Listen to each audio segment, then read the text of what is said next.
હલાવે bed થી ચાલાવ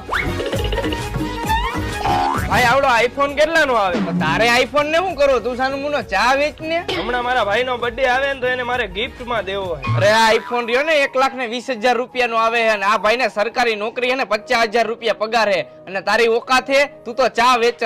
ઓકાત ની વાત ન કરો ભાઈ.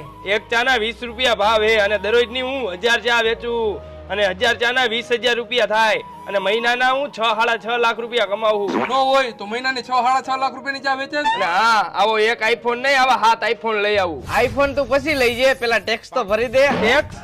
શેનો ટેક્સ? આ ભાઈ ઇન્કમ ટેક્સ ઓફિસ માં નોકરી કરે હે એટલે ટેક્સ ભરવો પડશે. આવો ભાઈ હું આમ જાતો હોઉં. 6 લાખ રૂપિયાનો ધંધો કરે છે ને ટેક્સ ભરતો નથી. હા તારી તો હજી અંદર સર્વિસ થાય. હાલ